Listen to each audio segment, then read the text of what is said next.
সামৰণি পৰিল ২৩ সংখ্যক বড়ো সাহিত্য সভা বকুত উদুলি মুদুলি পৰিৱেশ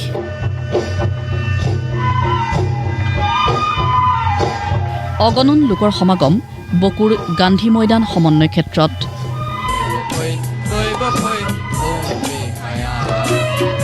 যোৱা 19 জানুৱাৰীৰ পৰা 3দিনীয়া কাৰ্যসূচীৰে আয়োজন কৰা 63 সংখ্যক বড়ো সাহিত্য সভাৰ দেওবাৰে সামৰণি পৰে অন্তিম দিনা পুৱাৰ ভাগত উলিওৱা হয় এক বিশাল সাংস্কৃতিক শোভাযাত্ৰা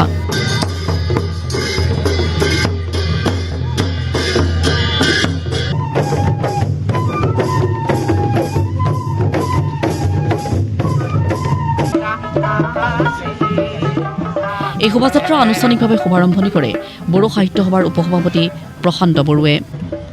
বকুৰ গান্ধী সমন্বয় ক্ষেত্ৰত অনুষ্ঠিত হোৱা 63তম বড়ো সাহিত্য সভাৰ বাৰ্ষিক অধিৱেশনৰ আজি অন্তিম তথা তৃতীয় দিন আৰু আজি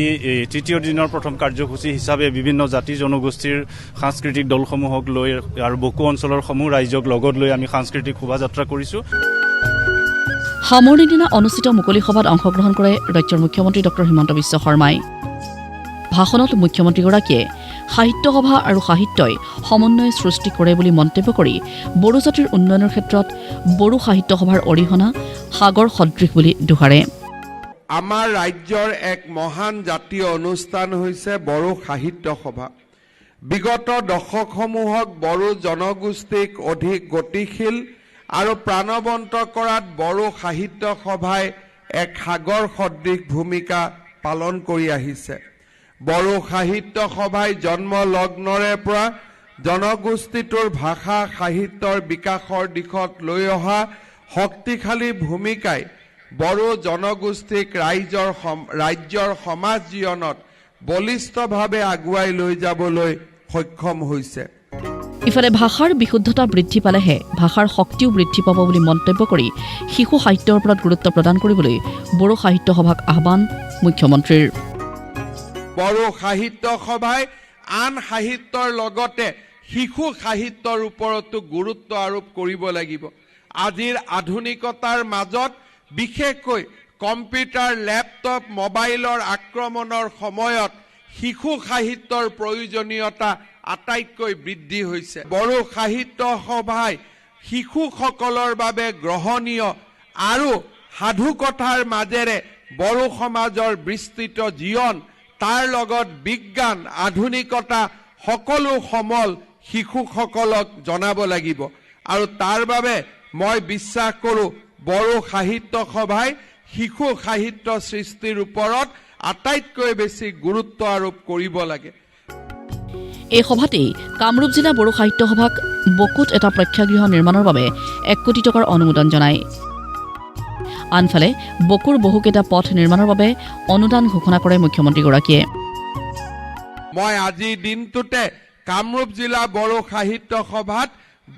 বকুত এটা সুন্দৰ প্ৰেক্ষাগৃহ নিৰ্মাণৰ বাবে 1 কোটি টকাৰ এটা অনুমোদনৰ কথা মই আজিৰ সভাতে ঘোষণা কৰিছোঁ ইয়াৰ উপৰিও আমাৰ বড়ো লোকসকলে বাস কৰা বকুৰ চক্ৰপানী খাটখালি ভিলেজক বড়ো NHৰ লগত কানেক্ট কৰিবৰ বাবে 10 কিলোমিটাৰ ৰাস্তা বনাব লাগে সেই 10 কিলোমিটাৰ ৰাস্তা বনোৱাৰ সিদ্ধান্ত মই আজি আপোনালোকৰ আগত ঘোষণা কৰিছোঁ ইয়াৰ লগে লগে বকু PHC হস্পিটালক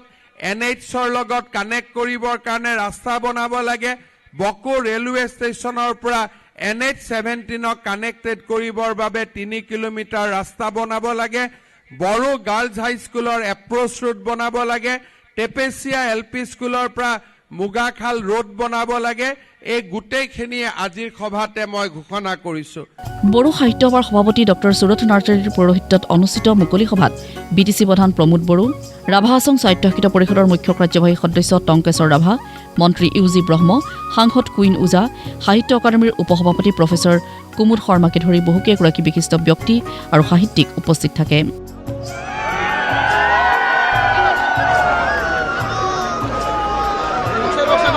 ভিডিঅ' জাৰ্নেলিষ্ট আসনুৰ হুছেইনৰ সহযোগত বকুৰ পৰা গোবিন্দ দলৈৰ ৰিপৰ্ট প্ৰতিদিন টাইম